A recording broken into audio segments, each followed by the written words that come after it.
कल के वीडियो में हम लोग एबनॉर्मेलिटी ऑफ कोलागेटिव प्रॉपर्टी का चर्चा कर रहे थे,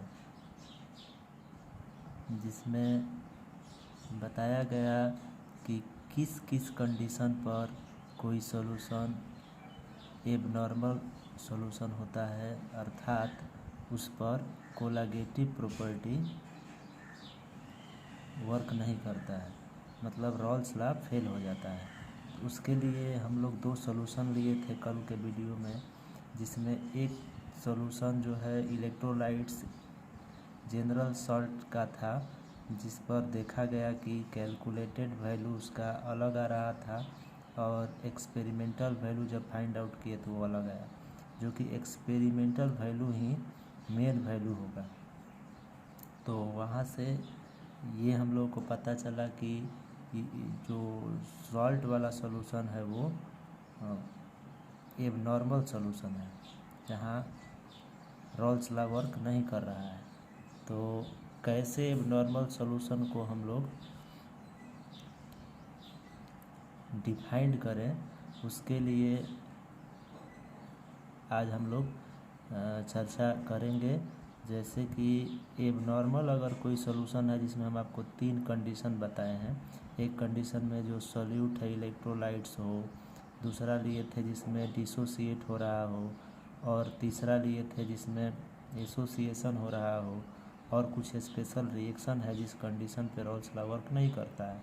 तो उस कंडीशन पे रॉल्स लॉ वर्क कैसे करेगा, उसके लिए व्यवस्था यहाँ है एक फैक्टर का, जिसका नाम है want hops factor. Want hop factor जो है एक्सपेरिमेंटल वैल्यू और कैलकुलेटेड वैल्यू के बीच के रिलेशन को ये डिफाइन करता है। वांट हॉप फैक्टर को हम लोग आई से इंडिकेट करेंगे। तो ये हम लोग आज का मेन हेडिंग हो गया वांट हॉप फैक्टर। ये किसके लिए आया, तो एक्सपेरिमेंटल वैल्यू जो और जो कैलकुलेटेड वैल्यू है उसके बीच रिलेशन को ये डेवलप करेगा, मतलब रॉल्स लॉ वर्क में आए उस कंडीशन पर जिस सॉल्यूशन में एबनॉर्मेलिटी आ जा रहा है। जैसा कि आपको चार कंडीशन कल बताए हैं, उसी को डिफाइन करने के लिए ये फैक्टर है वांट हॉप्स फैक्टर, इसको बोलते हैं। इसको आई से रिप्रेजेंट करेंगे। तो ये क्या है, इसको कैसे डिफाइन करते हैं, ये हम लोग सीखेंगे। चलिए स्टार्ट करते हैं। तो एक कंडीशन ले लेते हैं केस 1 वाला, एक सॉल्यूट लेते हैं PCl5। तो PCl5 ये सॉल्यूट अगर है तो ये डिसोसिएट होगा PCl3 और प्लस Cl2 में, दो पार्ट में डिसोसिएट हुआ। तो ये एक तरह से हम एग्जाम्पल लिए हैं वांट हॉप फैक्टर को समझने के लिए, वांट हॉप फैक्टर कैसे डिफाइन किया जाता है। तो चलिए इसको समझते हैं।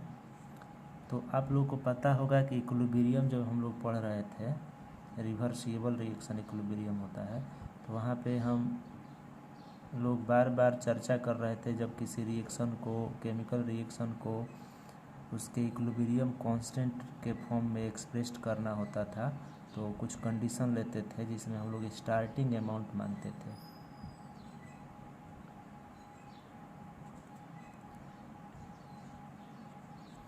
इक्विलिब्रियम 11th क्लास में। तो चलिए ध्यान समझते हैं। तो ये रिएक्टेंट होता है लेफ्ट साइड में रिएक्टेंट के, और राइट साइड में ये प्रोडक्ट होता है। तो लिख दे रहे हैं प्रोडक्ट है और ये रिएक्टेंट होता है, मालूम है सब लोगों को। PCl5 का मान लीजिए रिएक्टेंट जो है स्टार्टिंग अमाउंट में जो सॉल्यूट है वो हम टेकन कर लेते हैं कि वो 10 है, 10 यूनिट मान लीजिए ले लेते हैं मोल। स्टार्टिंग अमाउंट हम 1 मोल भी ले सकते थे, A मोल भी मान सकते थे, लेकिन हम लोग यहाँ पे स्टार्टिंग अमाउंट कंसीडर किए हैं 10 मोल। तो लिख देते हैं कंसीडर स्टार्टिंग अमाउंट 10 मोल। क्यों कंसीडर, मतलब टेकन किया गया है, माना गया है, ठीक है। तो स्टार्टिंग अमाउंट PCl5 का जब डिसोसिएट नहीं हुआ है तब 10 मोल है, तो अभी प्रोडक्ट में ये नहीं गया है तो इधर 0 0 हो गया, क्योंकि अभी ये डिसोसिएट नहीं हुआ है, ये सॉल्यूट अभी टेकन किए हैं।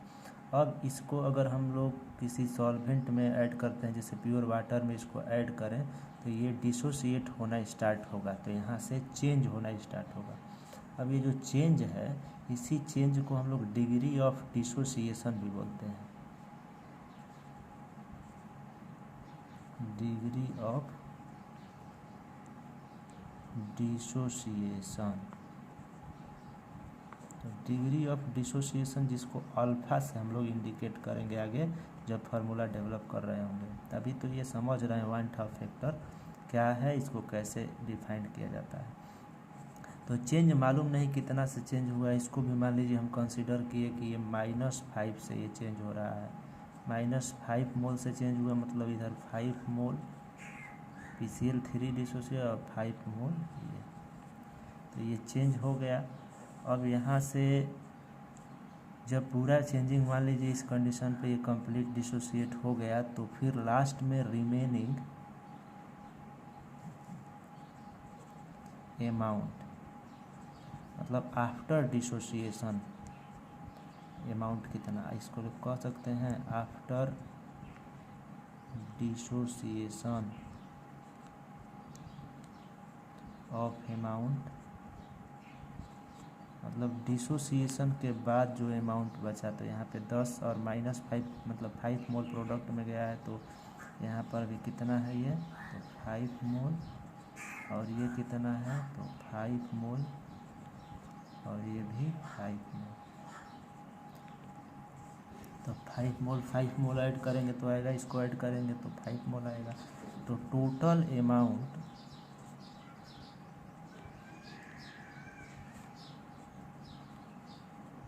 After dissociation, total amount of solute PCl5 after dissociation equals to आ गया आपका 5 + 5 + 5 15 मोल आ गया।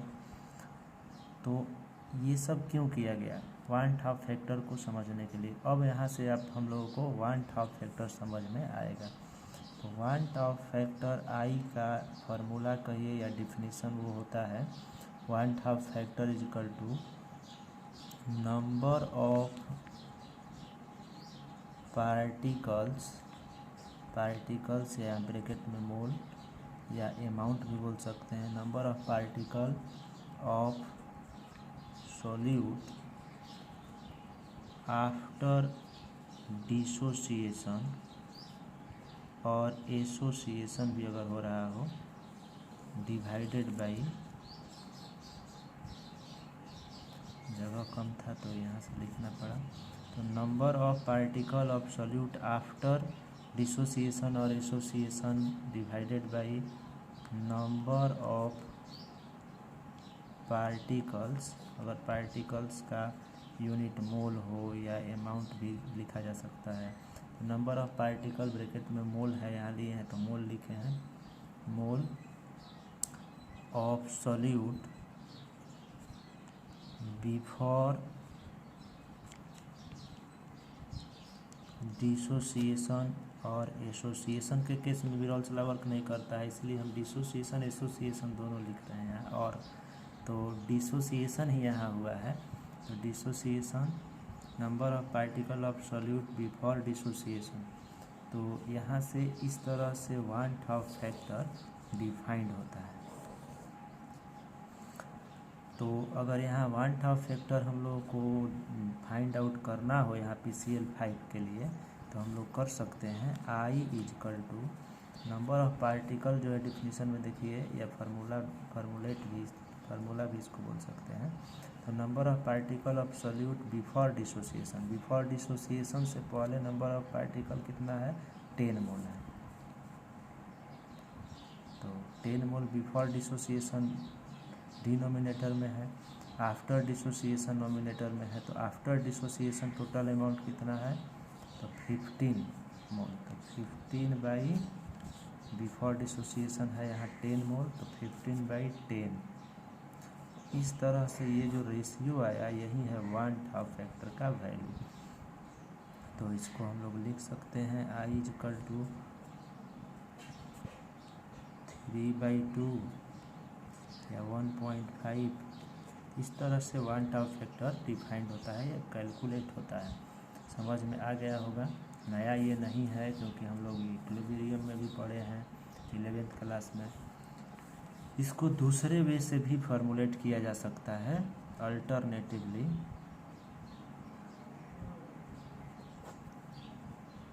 I = लिखा जा सकता है कोलागेटिव प्रॉपर्टी आफ्टर डिसोसिएशन और association divided by colligative property before dissociation और एसोसिएशन। कोलागेटिव प्रॉपर्टी क्यों लिए? क्योंकि इसलिए लिया गया, ये जनरल फॉर्म हो गया, मतलब या तो डिसोसिएट हो रहा हो या इलेक्ट्रोलाइट्स हो रहा हो।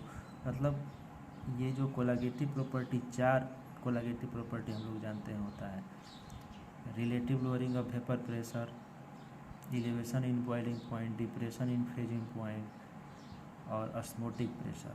तो इन चारों कोलागेटिव प्रॉपर्टी के लिए वन हाफ फैक्टर यहाँ यूज में आ सकता है। इसीलिए हम लोग कोलागेटिव प्रॉपर्टी लिखे हैं यहाँ आफ्टर डिसोसिएशन और association, colligative property before dissociation और एसोसिएशन। ये जो रेशियो है यही है वन हाफ फैक्टर।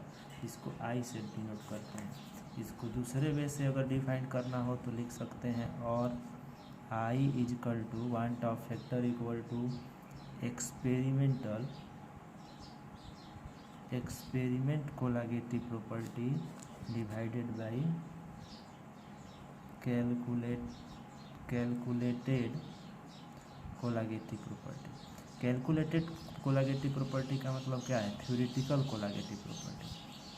तो एक्सपेरिमेंटल कोलागेटिव प्रॉपर्टी और थ्योरेटिकल कोलागेटिव प्रॉपर्टी का रेशियो भी वन हाफ फैक्टर हो सकता है, होता है। तो यहाँ से अगर एक फार्मूला डेवलप करना हो दूसरे फॉर्म में तो हम लोग देख सकते हैं कि ये experimental colligative property = I factor, मतलब वही है van Hoff factor into calculated colligative property. मतलब experimental colligative property I times of calculated colligative property के इक्वल होगा जब सॉल्यूशन एबनॉर्मल हो। तो ये बहुत सिंपल है, समझ में आया होगा। अगर इसको अप्लाई करना हो, अप्लाइड फॉर एबनॉर्मल कोलागेटिव प्रॉपर्टीज, तो हम लोग अप्लाई कर सकते हैं। जैसे देखिए आगे बढ़ते हैं। जैसे फॉर पहला कोलागेटिव प्रॉपर्टी क्या था? Relative lowering of vapour pressure के लिए तो हो जाएगा यहाँ delta P/P0 = I times into x solute. X क्या है यहाँ? Solute, mole fraction of solute. I times क्यों मल्टीप्लाई किए? क्योंकि फॉर एबनॉर्मल कंडीशन के लिए हम लोग रॉल्स लॉ को यूज में ला रहे हैं। तो एबनॉर्मल के लिए थ्योरेटिकल वैल्यू अलग आ रहा था, प्रैक्टिकल वैल्यू अलग आ रहा है। तो इसीलिए यहाँ वन हाफ फैक्टर से यहाँ मल्टीप्लाई करना पड़ेगा। तो अगला colligative property for elevation in boiling point, तो हो जाएगा ये delta TB = I into KB into M। क्योंकि नॉर्मल कोलागेटिव प्रॉपर्टी के लिए जो है वैल्यू I नहीं रहता है, KB इंटू M हो जाता है। मतलब वन हाफ फैक्टर से मल्टीप्लाई कोफिशिएंट से नहीं करते हैं। यहाँ क्यों कर रहे हैं? क्योंकि एबनॉर्मल कोलागेटिव प्रॉपर्टी को यूज में लाना है। तो यहाँ पे एक्सपेरिमेंटल डेल्टा टीबी का वैल्यू अलग आ जाता है एबनॉर्मल में, तो उसको प्रैक्टिकल कोलैगेटिव प्रॉपर्टी में कन्वर्ट करने के लिए, मतलब रियल वैल्यू फाइंड करने के लिए वांट ऑफ फैक्टर से मल्टीप्लाई करना पड़ता है इसे, ठीक है। फॉर तीसरा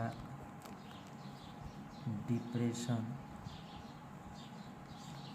इन फ्रीजिंग पॉइंट, क्या है formula, delta T F equal to I into K F into M.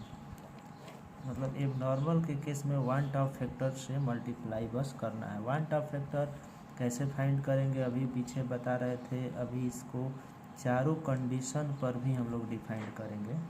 चौथा कोलैगेटिव और ऑस्मोटिक,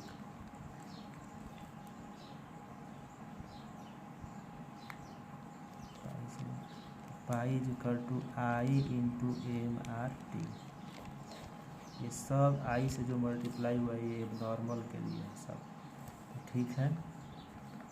अब यहाँ से हम लोग कैसे कैलकुलेट करेंगे एबनॉर्मल कंडीशन पर आई को, वो डिटेल चारों कंडीशन के लिए सीखेंगे। तो हेडिंग होगा हम लोग का नेक्स्ट वीडियो का calculation of van't Hoff factor for abnormal colligative property of following cases. तो वही केस जो हम लोग प्रीवियस क्लास में लिए थे, प्रीवियस वीडियो में, उसी केसेज के साथ वांट ऑफ फैक्टर को हम लोग अलग अलग वे से डिफाइन करेंगे। जैसे कि डिसोसिएशन था पहला कंडीशन, दूसरा एसोसिएशन था, और फिर जो है इलेक्ट्रोलाइट्स। तो ये तीनों कंडीशन के लिए हम लोग वांट ऑफ फैक्टर कैलकुलेट करेंगे अगले वीडियो में। तो इसको नोट कर लेना है कॉपी पर समझते हुए। अगर समझने में कहीं आपको परेशानी हो रहा है तो वीडियो को फिर से देखिए। अगर तब भी समझ में नहीं आ रहा है तो कमेंट में आप बताइए कि समझ में नहीं आया यहाँ पर, हम तुरंत उसको फिर से कोशिश करेंगे बताने का। समझना ज़रूरी है, क्योंकि समझ में नहीं आएगा तो कोई फ़ायदा नहीं होगा।